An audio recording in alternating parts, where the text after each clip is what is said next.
This is Born to be Wild by Steppenwolf, and before we start the lesson as far as going through the chord progressions and things like that, the verse, chorus, and solos and things, I'm going to show you some of the techniques that you're going to need to know to play the song, and let's do it. Okay, the first technique you're going to need to do is a movable chord shape that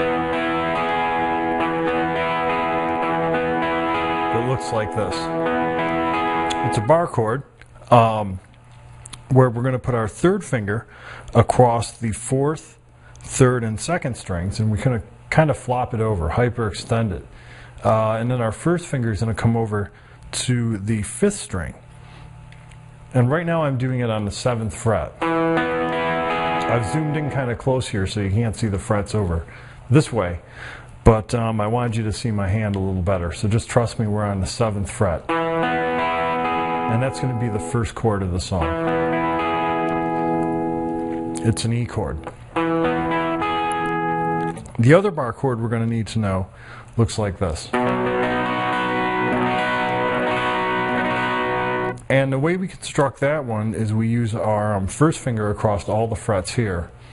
This is on the 7th fret. Our second finger is going to come to the 3rd string on the 8th fret. And then our pinky and third finger are going to come to the 5th and 4th strings on the 9th fret, in this case. Now remember, these are all movable chords. Even though I showed it to you on the 7th fret, we could just as easily move it to the 5th fret, or even to the 3rd. And the 3rd and 5th frets are where we're going to use it in the song. So in the song, we're going to have our E chord shape here, up on the 7th, this other power chord shape on the 3rd, and then we're going to move it to the 5th. So those are the chords you're going to need to know. Next, you're going to need to stretch your fingers a little bit. For this technique, it looks like this.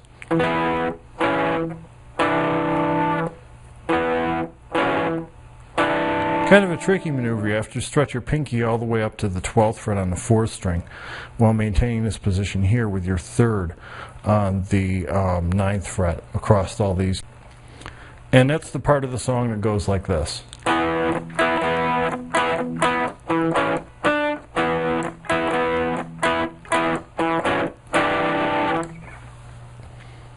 So what I did there again is I just stretched my pinky up here to 11th and then to 12th, strumming only the 5th string and 4th string.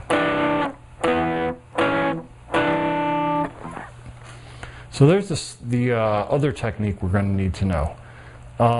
Next, we're going to need to know how to mute the strings while we're strumming. And the way you do that is you take whatever chord you're playing and lift it off slightly so that you're still touching the strings, however there's no sound.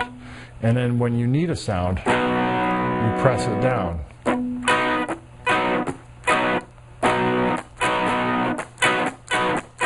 So you can see when I play the chords and I get a sound, I'm pressing here with my left hand.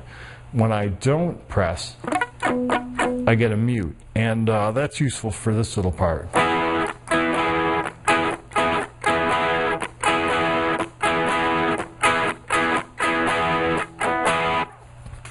Of the song. And lastly, you're going to need to know how to bend a string. And the way you bend a string is you use your 3rd finger, in this song anyway, to push the string up on the fretboard, and therefore changing the pitch. Now remember, when you push the string up, you want to keep pressing down on the note as you bend it up. You don't want to let go and end up with something like this, which is something I see from my beginning students all the time. So remember to keep pressing the note while you push the string up, and you should be okay with the string bend. And one more technique, the pull-off, where you pick a string And in this case, we're on the 9th fret with our 3rd finger. We have our 1st finger prepared here at the 7th.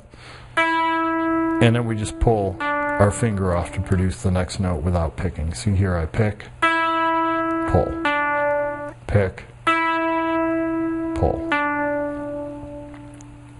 So there's all the techniques you're going to need to know to play the song. Let's get started and learn it.